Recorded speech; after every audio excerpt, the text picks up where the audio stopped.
Good morning प्यारे बच्चों। जैसा कि आपको पता है, हमने कल आपका जो टॉपिक करा दिया था, ठीक है, वो क्या कराया था, समांतर प्लेट संधारित्र की धारिता। लेकिन आज हमारा उसी के समान है कुछ, लेकिन थोड़ा अलग है। ये क्या है कि समांतर प्लेट संधारित्र की धारिता जब प्लेटों के बीच आंशिक रूप से परावैद्युत पदार्थ भरा हो। अब परावैद्युत पदार्थ का मतलब है कि हमारे पास क्या है, एक समांतर प्लेट संधारित्र है, यानी ऐसा ही तो होता है हमारा समांतर प्लेट संधारित्र, ठीक है। लेकिन हमें पता है कि इस पे क्या होता है, एक्स और वाई प्लेट है, ठीक है। और नंबर 2 क्या है कि इस ये क्या है, किसी तार से संबंधित है जहाँ से हम इसे आवेश देते हैं। और दूसरा ये हो गया हमारा, ये क्या है, दूसरी प्लेट पृथ्वी से संबंधित है ये। तो उस प्यारे बच्चे यहाँ तक समझ में आ गया होगा आपकी। तो ये हो गई हमारी पृथ्वी। अब सबसे पहले क्या है, इसमें ऐसा कुछ नहीं लिखना है कि जब प्लस आवेश दिया जाता है ऋण आवेश दिया जाता है, वो मैंने आपको बता ही दिया था। इस पे क्या आ जाता है, ऋणावेश आ जाता है। लेकिन ये कुछ अलग सा है। वो क्या है कि अब ये बताओ, ये तो होगी हमारी समांतर प्लेट संधारित्र, क्योंकि इसमें जिक्र हुआ है समांतर प्लेट संधारित्र की धारिता, ठीक है। लेकिन प्लेटों के बीच क्या रखी, कोई पदार्थ रखा है, या कह लो पट्टी रखी है परावैद्युत पदार्थ की, ठीक है। और जब ये पट्टी रखी है तो इसका मतलब ये क्या है, हमारा परावैद्युत पदार्थ है। और जब ये परावैद्युत पदार्थ होगा तो इसका मतलब इसका क्या है, परावैद्युतांक भी होगा, ठीक है। और जब ये पट्टी है किसी मोटाई की भी होगी, होगी ना। तो हमने इसकी जो मोटाई है कितनी मान लिए, टी मान ली। और हमें पता है कि प्लेटों के बीच की जो हमारी दूरी होती है वो क्या होती है, डी होती है। कल भी बताई थी मैंने, ठीक है प्यारे बच्चों। बस अब कुछ नहीं करना, तुम्हें पहले इसके स्टेप बता देता हूँ क्या है। देखो प्यारे बच्चों, जब ये हमें पता है कि प्लस और ऋणावेश है प्लेटों के अंदर, ठीक है, तो इसका मतलब इसके अंदर वैद्युत क्षेत्र भी होगा, होगा ना। और ये बताओ, एक तो देखो जो हमारी पट्टी है इसका परावैद्युतांक है, एक तो वैद्युत क्षेत्र इसमें होगा क्योंकि पट्टी अलग हो गई हमारी ये। और एक हमें हमें क्या है, इस पट्टी से जो अलग है, इनके बराबर साइड में क्या है, वायु भरी हुई है, ठीक है। अब सबसे पहले तो ये बताओ, पट्टी की दूरी तो है हमारी टी, ठीक है। और जो इनकी क्या है, जो इनके बीच है, मतलब पट्टी को यदि मैं निकाल दूँ, पट्टी की मोटाई निकालने के बाद जो हमारी वायु में दूरी बचेगी वो कितनी बचेगी, यही तो बचेगी डी माइनस टी। अब ये बताओ, ये तो है हमारी 2 मीटर और ये है हमारी 4 मीटर। और यदि मैं 2 मीटर पट्टी की लंबाई निकाल दूँ तो 4 - के 2 कितनी बचेगी, वायु की दूरी हमारी 4 मीटर ही तो बचेगी, वो 2 मीटर ही तो बचेगी, 4 में से 2 जाकर, ठीक है। तो इसी प्रकार हमने डी माइनस के टी लिख दिया। तो प्यारे बच्चों, आई होप समझ में आ गया होगा आपकी ये। तो अब हम देखो उसकी थ्योरी लिखते हैं, बस 2 लाइन ही लिखते हैं, ठीक है। पहले एक बार इसका भी जैसा हमने कल कराया था सेम स्टेप ऐसा ही है, क्या कि सबसे पहले हम एक तो वायु में वैद्युत क्षेत्र की तीव्रता, एक पट्टी में वैद्युत क्षेत्र की तीव्रता, ठीक है, फिर वी विभवांतर ज्ञात करना है और फिर सी बराबर क्यू बटे वी लगाना है, यानी 3 स्टेप में डेरिवेशन खत्म। तो सबसे पहले इसमें क्या लिखना है कि माना संधारित्र की, माना संधारित्र की प्लेटों के बीच की दूरी कितनी मानते हैं हम, प्लेटों के बीच की दूरी d है, ठीक है प्यारे बच्चों। और इसके बाद हमें पता है कि क्या माना था हमने, कि प्लेटों के बीच के परावैद्युतांक, ठीक है, क्या के परावैद्युतांक की टी मोटाई की, ये टी मोटाई की तो है, टी मोटाई की पट्टी रखी है। तो टी मोटाई की क्या रखी है, पट्टी रखी है प्यारे बच्चों। आई होप समझ में आ गया होगा आपकी, ठीक है। अब ये बताओ, चित्र अनुसार सबसे पहले क्या बताया था मैंने, सबसे पहले देखो पट्टी से अलग जो वायु का क्षेत्र है उसमें वैद्युत क्षेत्र की तीव्रता ज्ञात करते हैं, ठीक है। तो तब प्लेटों के बीच, प्लेटों के बीच वायु में वैद्युत क्षेत्र की तीव्रता। अब ये बताओ, वायु में वैद्युत क्षेत्र की तीव्रता हमने कितनी मान ली, ई नोट मान ली, और प्लेटों के बीच वैद्युत क्षेत्र की तीव्रता क्या होती है प्यारे बच्चों, सिग्मा बटे एप्सिलॉन नोट ही तो होती है। और प्लेटों के लिए जो सिग्मा बराबर होता है वो क्या होता है, क्यों बटे ए ही तो होता है। पृष्ठावेश घनत्व, एकांक क्षेत्रफल पे उपस्थित आवेश की मात्रा को पृष्ठावेश घनत्व कहते हैं। तो सिग्मा बराबर क्या होता है, क्यों बटे ए, ये भी तो बताया था मैंने। ठीक है, ये बताओ इस पट्टी से अलग हमारी ये तो निकल गई वायु में वैद्युत क्षेत्र की तीव्रता। ठीक है, अब किस में निकालो, अब निकालो पट्टी में। ठीक है, तथा परावैद्युत पट्टी में वैद्युत क्षेत्र की तीव्रता। देखो अलग अलग इसलिए निकाल रहे हैं क्योंकि वायु में कुछ और होगी और इसका परावैद्युतांक है इसमें कुछ और होगी। ठीक है, क्योंकि E बराबर हमें पता है कि परावैद्युतांक के लगने से क्या है, वैद्युत क्षेत्र की तीव्रता घट जाती है। अब हमने देखो वायु में तो मान ली E नोट, ठीक है, और जो हमारी क्या है पट्टी में मान ली हमने E, तो क्या होगी सिग्मा बटे के एप्सिलॉन नोट। हमें पता है कि सिग्मा तो क्या है वही क्यू बटे ए होता है, तो ये क्या हो जाएगी के ए एप्सिलॉन नोट। तो सम प्यारे बच्चों यहाँ तक आपकी समझ में आ गया होगा। अब ये बताओ, ये वायु में वैद्युत क्षेत्र की तीव्रता का पता लग गया। देखो मैंने एक डेरिवेशन करवाया था आपका स्कूल में कि जब दो हमारे पास दो प्लेटें होती है जिन पर विपरीत आवेश होता है और उनके बीच जब हमने वैद्युत क्षेत्र की तीव्रता निकाली थी तो फॉर्मूला आया था क्यू बटे ए एप्सिलॉन नोट यानी सिग्मा बटे एप्सिलॉन नोट। ठीक है, और उनके जो बाहर वैद्युत क्षेत्र की तीव्रता आई थी वो आई थी 0, तो इसीलिए हम ये फॉर्मूला लगाते हैं। ठीक है, और परावैद्युत पट्टी में निकल गई हमारी, वायु में निकल गई। तो इससे बाद में हम चलते हैं, क्या बताया था मैंने कि इसके बाद निकालना है हमें विभवांतर। अब ये बताओ हमारे पास क्या है, प्लेट है, यानी एक तो हमारा वायु में कुछ विभवांतर होगा और एक पट्टी में। इसका मतलब हम क्या निकाल लेंगे, अलग अलग निकाल लेंगे दोनों का। लेकिन हम क्या करते हैं कि प्लेटों के बीच, ठीक है प्यारे बच्चों, प्लेटों के बीच जो हमारा वैद्युत क्षेत्र है, सबसे पहले आपको ये बताता हूँ कि जो प्लेटों के बीच है हमारा, प्लेटों के बीच वैद्युत क्षेत्र ई नोट, ये बताओ जो ई नोट है, ई नोट वो कितने क्षेत्र में हमारा सिर्फ, यानी यदि मैं पट्टी को निकाल दूँ तो कितना क्षेत्र बचता है हमारा डी माइनस टी, यानी कि ये डी माइनस टी में ही तो है। ठीक है, और तथा ई यानी जो हमारा किस में है, पट्टी में वैद्युत क्षेत्र है, ये किस में है हमारा, ये टी मोटाई में है। तो तब क्या करते हैं हम, कुल विभवांतर। अब कुल विभवांतर के लिए एक फॉर्मूला बताया था मैंने, क्या बताया था, V बराबर E इंटू डी, यानी कि जब विभव प्रवणता कराई थी तो E बराबर क्या था, V अपॉन डी, तो उसी के अनुसार V बराबर क्या हो जाएगा, E इंटू डी। तो कुल विभवांतर V बराबर, यानी एक तो हमारा क्या होगा, एक तो होगा वायु में विभवांतर। ठीक है, यानी क्या होगा, एक तो होगा हमारा वायु में विभवांतर और एक होगा हमारा जो माध्यम में है यानी जो हमारा प्लेट में है वो विभवांतर। ठीक है, क्योंकि कुल तभी तो होगा। अब ये बताओ वायु में V बराबर, वायु के लिए वैद्युत क्षेत्र की तीव्रता कितनी है हमारे पास, E नोट है। ठीक है, लेकिन प्लेटों के बीच की दूरी कितनी वायु के लिए, डी माइनस टी। ठीक है प्यारे बच्चों, प्लस के, और माध्यम के लिए वैद्युत क्षेत्र की तीव्रता कितनी है, E। और ये जो प्लेटों की जो बीच की दूरी है माध्यम के लिए कितनी है हमारे पास, कितनी है प्यारे बच्चों, टी तो है। अब ये बताओ यहाँ से V बराबर E नोट की वैल्यू कितनी है हमारे पास, यही तो है क्यू बटे, ये लिखते हैं क्यू बटे ए एप्सिलॉन नोट, और इसकी कितनी वैल्यू हमारे पास डी माइनस के टी। अब ये बताओ E की वैल्यू कितनी थी यहाँ पर, क्यू बटे के ए एप्सिलॉन नोट, इनटू में कितना है टी। अब बताओ V बराबर, दोनों में से क्या कॉमन है, एक तो क्यू कॉमन है और एक ए एप्सिलॉन नोट कॉमन है। अब यहाँ से क्या बचेगा, डी माइनस के टी और प्लस के टी अपॉन के। तो आई होप प्यारे बच्चों आपकी समझ में यहाँ तक आ गया होगा। ठीक है, अब ये बताओ जब हमने ये करा दिया V बराबर आ गया हमारा।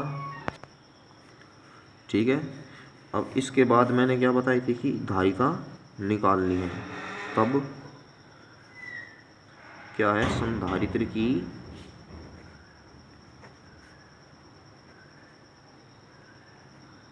धारिता। और संधारित्र की धारिता का जो मैंने फॉर्मूला बताया था वो क्या बताया था, C बराबर क्या होता है, Q बटे V। ये हमने मान ली समीकरण 1। ठीक है, तो समीकरण 1 से हम V का मान इसमें रख देते हैं।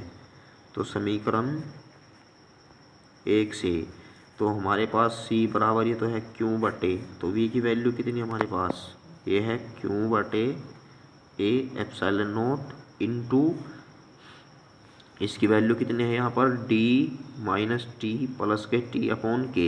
तो Q से Q कैंसिल, तो यहाँ से C बराबर कितना बचेगा हमारे पास, ये पहुँच गया ऊपर, तो A ये बचेगा एक, तो A एप्सिलॉन नॉट ऊपर चला गया, अपॉन में क्या D माइनस टी प्लस के T अपॉन K। तो एक तो हमारा फॉर्मूला हो गया ये वाला, और इसकी कुछ कंडीशन भी है, स्थिति। ठीक है, इसकी स्थिति क्या है, एक तो स्थिति है हमारे पास, समझ में आ गया सभी के यहाँ तक, यानी इसके ऊपर मल्टीप्लाई हो गई, और इसकी कुछ हमारे पास स्थिति भी है। स्थिति क्या है, स्थिति ये है कि एक तो यह है, देखो जब प्लेटों के बीच सभी जगह क्या है, वायु भरी है। तो वायु भरी का मतलब है कि यहाँ से कोई भी क्या है कि इसमें कोई पट्टी है ही नहीं। तो पहली स्थिति क्या है कि जब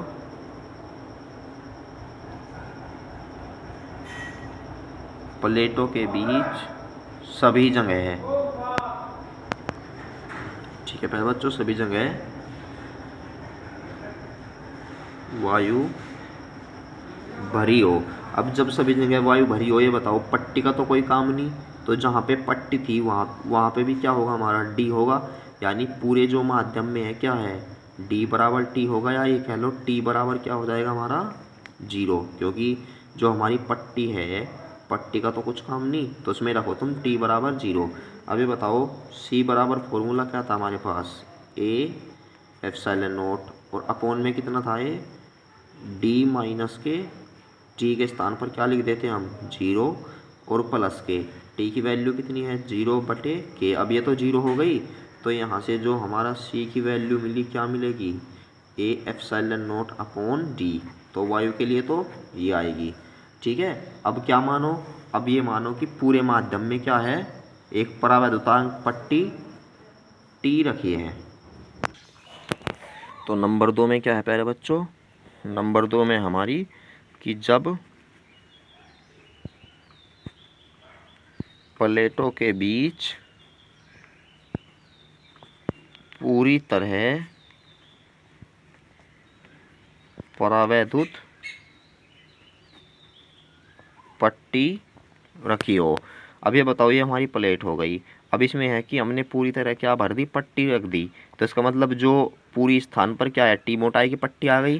तो इसका मतलब जो हमारा डी होता है, तो वहाँ हम क्या रिप्लेस कर देते हैं, टी, या जहाँ टी है वहाँ क्या कर देते हैं हम रिप्लेस, डी कर देते। अब ये बताओ सी बराबर फॉर्मूला क्या था हमारा, यही तो था ए एप्सिलॉन नॉट अपॉन में कितना था, यही तो था डी माइनस के टी। तो डी टी के स्थान पर भी हम डी लगा देते हैं, प्लस के टी अपॉन के, टी के स्थान पे भी क्या रिप्लेस कर देते हैं, डी। तो यहाँ से ये बताओ कि जो सी बराबर होगा क्या बचेगा हमारा, कि देखो इससे तो ये कैंसिल, अब डी अपॉन के बचेगा, अपॉन में के पहुँच गया ऊपर, तो के A epsilon not upon D ये बचेगा प्यारे बच्चों। ठीक है, तो हमारा सेकंड पॉइंट भी हो गया।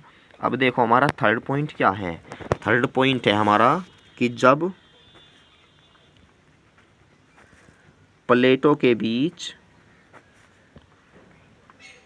धातु की पट्टी रखी हो। अब ये बताओ जब प्लेटों के बीच धातु की पट्टी, अब ये बताओ धातु की पट्टी के लिए जो के का मान होता है, मैंने कितना बताया था फर्स्ट चैप्टर में, अनंत बताया था। अब ये बताओ सी बराबर फॉर्मूला क्या होता है, A epsilon not upon D minus के टी प्लस के टी अपॉन के का मान कितना हो गया अनंत। तो यहाँ से जो डी सी की वैल्यू मिलेगी हमें, सी बराबर कितना मिलेगा, ए एप्सिलॉन नॉट, और अपोन में क्या बचेगा डी माइनस टी, क्योंकि 1/1 कितना होता है हमारा 0। तो प्यारे बच्चों यहाँ तक समझ में आ गया होगा सभी की। जिसकी समझ में नहीं आया हो वो एक बार दोबारा वीडियो को पीछे करके देखे, ठीक है। अब जो हमारा कौन सा, ये तो था हमारा कितना 3rd पॉइंट, अब आता है हमारा 4th पॉइंट। 4th पॉइंट क्या है देखो, वैसे समझाता हूँ। ये तो हमारी समांतर प्लेट क्या है, समांतर प्लेट संधारित्र। तो 4th पॉइंट ये है कि जब प्लेटों के बीच अलग अलग मोटाई की, यानी कि T1 T2 T3 dash dash dash, यानी कि T1 T2 T3, और जिनके परावैद्युतांक K1 K2 K3 है डैश डैश, ठीक है, क्या है पट्टी रखी हो। तो क्या करते हैं हम, पहले तो ये लिखते हैं कि जब प्लेटों के बीच अलग अलग मोटाई, यानी T1 T2 T3 dash dash dash की पट्टी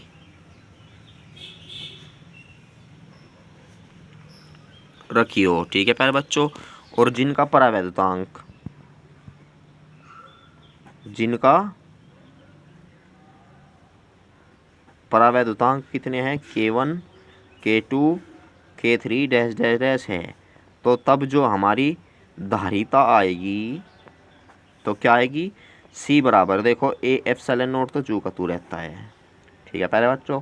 लेकिन जहाँ पे D है, क्या है D है, ये भी जो का तो रहता है, पर माइनस के क्या हो जाता है, जहाँ पर T है वहाँ पर हो जाता है T1 plus T2 plus T3 dash dash dash, ठीक है, प्लस के। ऐसे ही यहाँ पर जहाँ T अपॉन K है वहाँ पर हो जाता है T1 upon K1 T2 upon K2 T3 upon K3 plus के डैश डैश। तो प्यारे बच्चों आई होप ये फॉर्मूला आपकी समझ में आ गया होगा, ठीक है। तो ऐसे लिखते हैं इसको। तो इसके बाद देखो, इसके बाद यदि ये बोल देता है कि हमें कि सब प्लेटें समान मोटाई की है, तो यहाँ पर रख देते हैं हम समान मोटाई के लिए केवल T तो NT हो जाता है, लेकिन सिर्फ हम यहीं तक छोड़ देते हैं इसको, ठीक है। तो आई होप प्यारे बच्चों ये डेरिवेशन आपकी समझ में आ गया होगा। तो इसके बाद हमारा जो नेक्स्ट डेरिवेशन है उस पर चलते हैं हम। अब आता है देखो प्यारे बच्चों संधारित्रों का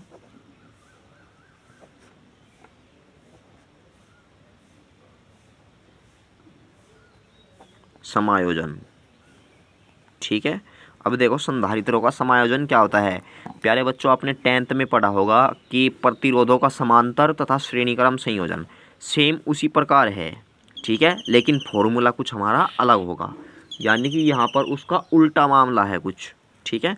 अब देखो संधारित्रों का समायोजन। अब जो संधारित्र को हम जोड़ते हैं, हमारे दो तरह जोड़ते हैं। एक तो है हमारा श्रेणीक्रम संयोजन, क्या है श्रेणीक्रम संयोजन, एक होता है समांतर क्रम संयोजन। तो सबसे पहले हम श्रेणीक्रम संयोजन की बात करते हैं। तो श्रेणीक्रम संयोजन क्या होता है, श्रेणीक्रम का मतलब है जो लाइन से सीरीज से जुड़े हुए हो।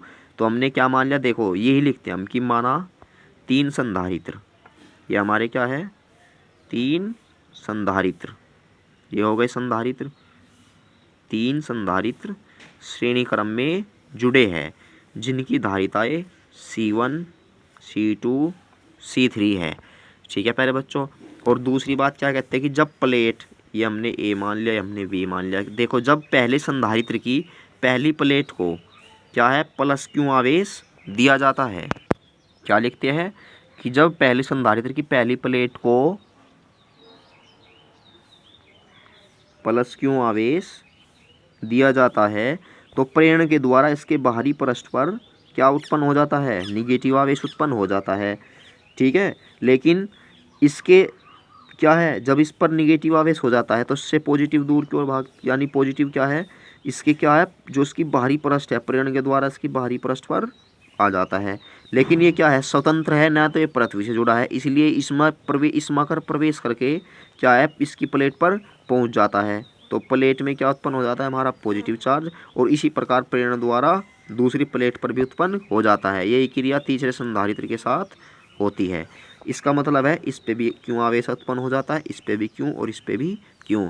तो प्यारे बच्चों लेकिन क्या है इनके बीच में जो हमारा विभवांतर है वो क्या है, अलग अलग होता है। प्यारे बच्चों, डेरिवेशन, इस डेरिवेशन को सोल्व करने के लिए बस तुम्हें एक ही बात याद रखनी है कि हमेशा श्रेणी क्रम में, देखो नोट पॉइंट में लिख देता हूँ यहाँ पर, एक तो ये लिखो समान और एक लिखो असमान, ठीक है। यानी बीच में थ्योरी तो कुछ भी लिख दो, चित्र से लिख दो, ठीक है। लेकिन जो ये देखो, सबसे पहले हमेशा ये ध्यान रखो, जो श्रेणी क्रम संयोजन होता है उसमें जो समान राशि होती है वो तो होती है आवेश, ठीक है। और जो असमान राशि होती है वो होता है विभव। तो प्यारे बच्चों, आई होप समझ में आ गया होगा। बस तुम्हें, यदि तुम्हारे ये ध्यान है कि श्रेणी क्रम में तो समान होता है आवेश और असमान होता है विभव, तो जो सी असमान राशि है ठाके कुलवे कर दो और डेरिवेशन खत्म। तो प्यारे बच्चों, समझ में आ गया होगा। तो सबसे पहले हम इसकी क्या है, थ्योरी सी लिखते हैं थोड़ी बहुत। तो सबसे पहले लिखो यहाँ से चित्र से, क्या लिखते हैं, चित्र से। तो जब हमने चित्र से लिख देते हैं, ठीक है, तो क्या लिखते हैं कि माना 3 संधारित्र, ठीक है, जिनकी धारिताएं C1 C2 C3 है, ठीक है। और इसके बाद क्या लिखना है कि जब पहले संधारित्र की प्लेट, क्या है, प्लेट या पहली प्लेट लिख लियो, ठीक है।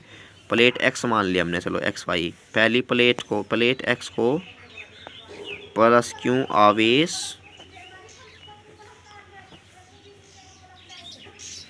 दिया जाता है, तो दूसरी प्लेट पर प्रेरण द्वारा, क्या है, दूसरी प्लेट पर प्रेरण द्वारा क्या उत्पन्न हो जाता है, निगेटिव आवेश उत्पन्न हो जाता है, ठीक है प्यारे बच्चों। इसके बाद अब हमें पता है कि निगेटिव आवेश क्या है, पृथ्वी से थोड़ी जुड़ रही दूसरी प्लेट, निगेटिव आवेश स्वतंत्र है, ठीक है। अब देखो, निगेटिव आवेश नहीं, ये देखो निगेटिव आवेश उत्पन्न हो जाता है, लेकिन एक बात और बताई थी कि जब इस पर निगेटिव आवेश उत्पन्न होता है तो बाहरी पृष्ठ पर क्या उत्पन्न हो जाता है, पॉजिटिव। तो लेकिन क्या लिखते हैं, इसके बाहरी पृष्ठ पर धनावेश उत्पन्न हो जाता है, ये लिख दिया हमने। अब जब ये धनावेश उत्पन्न हो जाता है, बस अब ये लिख दो, क्या लिख दो कि तब यह है स्वतंत्र होने के कारण दूसरे संधारित्र की पहली प्लेट पर चला जाता है, ठीक है। इस यही क्रिया, अब ये लिख दो, वो ज़्यादा कुछ नहीं लिखता, यही क्रिया दूसरे व तीसरे संधारित्र के साथ होती है। प्यारे बच्चों, यदि तुमने चित्र से लिख दिया और इसके बीच में तुमने क्या है, थोड़ी बहुत लाइन लिख दी, ठीक है, तो उसके भी तुम्हें नंबर मिलते हैं, अच्छे नंबर मिलते हैं, ठीक है। अब हमने माना जब इन्हें आवेश दे दिया तो संधारित्र की प्लेटों के बीच क्या है, विभवांतर। माना संधारित्र की प्लेटों के बीच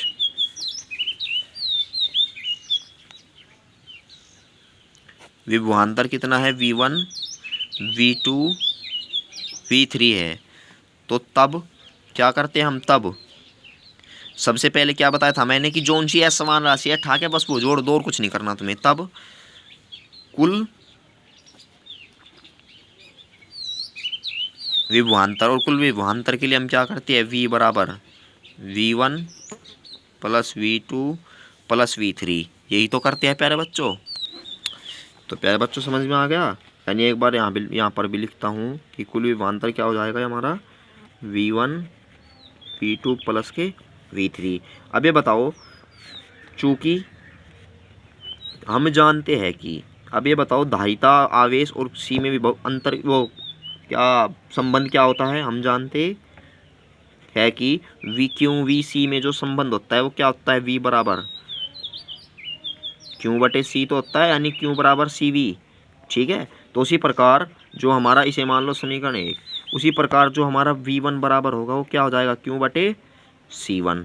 ठीक है, जो V2 होगा उसी के अनुसार क्या होगा, क्यू बटे C2। अब देखो हम Q1 Q2 क्यों नहीं लिख रहे, क्योंकि हमें पता है कि सभी संधारित्र पर जो आवेश है वो क्या है, समान है। तो V3 क्या होगा, क्यू बटे C3। अब देखो V का मान तो हम क्या रखते हैं, क्यू बटे C रखते हैं, क्योंकि हम मानते हैं, माना क्या मान लेते हैं हम कि माना संधारित्र की परिणामी धारिता C है। तो ये लिख लो यहाँ से। अब हमें पता है कि V बराबर होता है क्यू बटे C। अब V1 बराबर क्या होगा, क्यू बटे C1। V2 बराबर क्या होगा, क्यू बटे C2। V3 बराबर क्यू बटे C3। तो क्या कर दो, समीकरण 1 में रखने पर। अब ये बताओ V की वैल्यू कितनी है हमारे पास, क्यू बटे C। अब ये बताओ V1 की वैल्यू कितनी है हमारे पास, क्यू बटे C1। V2 की वैल्यू कितनी है, क्यू बटे C2, क्यू बटे C3। अब ये बताओ क्यू बटे C बराबर, तीनों में से क्या कॉमन है, क्यू है, तो 1/C1 1/C2 प्लस 1/C3। क्यों से क्यू कैंसिल, तो 1/C बराबर क्या आ जाएगा हमारा, 1/C1 plus 1/C2 plus 1/C3। तो आई होप प्यारे बच्चों डेरिवेशन समझ में आ गया होगा। आपको बस यही करना है, जोन सी असमान राशि है ठाके उसे जोड़ दो। दो डेरिवेशन है हमारे, समांतर और श्रेणी। सबसे पहले हमने श्रेणी क्रम कराया है, तो श्रेणी क्रम से बाद में हम समांतर क्रम करेंगे अपनी नेक्स्ट वीडियो में। ठीक है, तो आपको इसका रिवीजन भी करना है और इसमें, ठीक है, एक बार और देख लो। यानी असमान राशि जोड़नी है हमेशा, V बराबर V1 V2 V3, और उसमें जो हमारा समांतर क्रम होगा उसमें असमान राशि होगी आवेश, तो इसीलिए हम उसमें आवेश को जोड़ेंगे, Q बराबर Q1 Q2 Q3। और इसी के बाद हमें यही फॉर्मूला अप्लाई करना है, Q बराबर CV, और हमारा डेरिवेशन खत्म हो जाएगा। तो प्यारे बच्चों आई होप सभी अच्छे होंगे। अब मिलते हैं हम अपनी नेक्स्ट वीडियो में। ठीक है।